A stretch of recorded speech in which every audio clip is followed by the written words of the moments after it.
بسم اللہ الرحمن الرحیم۔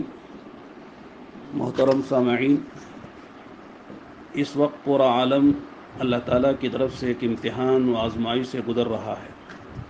ہمارا ایمان ہے کہ لن یصیبنا الا ما کتب اللہ لنا، کہ جو کچھ ہمیں برائی یا بھلائی پہنچتی ہے وہ اللہ تعالیٰ کی طرف سے، بھلائی کی صورت میں شکر کی توفیق ملے اور برائی کی صورت میں صبر اور خدا کی طرف رجوع کی توفیق ملے تو بندہ امتحان میں کامیاب ہے۔ اس وقت کرونا وائرس کی لپیٹ میں سارا عالم ہے، لہذا اہل ایمان کے لیے ضروری ہے کہ وہ اپنی نمازوں، دعاؤں، تلاوت، صدقہ خیرات کا خوب اہتمام کریں اور اس کی مقدار کو بڑھا دیں۔ نیز اپنے گناہوں سے خوب توبہ استغفار کریں، اکابر و بزرگان دین کے بتائے ہوئے اوراد و وظائف کا اہتمام کریں۔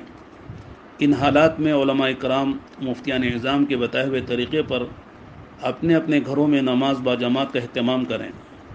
گھروں میں مشورے کے ساتھ نمازوں، تلاوت و تسبیح، دعاؤں اور بچوں کی تعلیم و تربیت کے اوقات طے کریں تاکہ ہمارے یہ قیمتی اوقات لا یعنی اور لہو العلم میں ضائع نہ جائیں۔ طہارت و نظافت کا خوب اہتمام ہو، جس میں اپنا خود بدن، کپڑے، بسترے، گھر اور گھر کی ہر چیز پاک و صاف رکھنے کی پوری کوشش کریں۔ حکومت کی طرف سے جو ہدایات دی جا رہی ہیں اس کا بھی خوب لحاظ کریں۔ یہ ساری ہدایت ہمارے اپنے فائدے کے لیے دی جا رہی ہیں، اس کو منفی انداز سے نہ لیں۔ دیندار ڈاکٹر حضرات سے بھی اس سلسلے میں کئی مذاکرے ہو چکے ہیں۔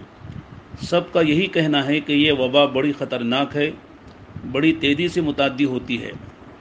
ایسی وبا پچھلی کئی صدیوں میں نہ دیکھی گئی نہ سنی گئی۔ اس کا علاج ابھی دریافت نہیں ہو سکا ہے۔ اس سے نجات پانے کا فی الوقت ایک ہی راستہ ہے کہ ہر شخص جہاں تک ہو سکے اپنے ہی گھر میں رہے، لوگوں سے کم میل جول رکھے۔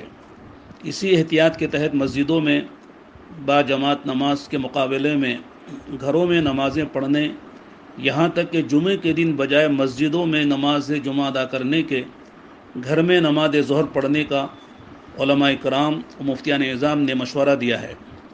ایسا ماضی میں بھی ہوا ہے اور یہ خلاف شریعت نہیں ہے۔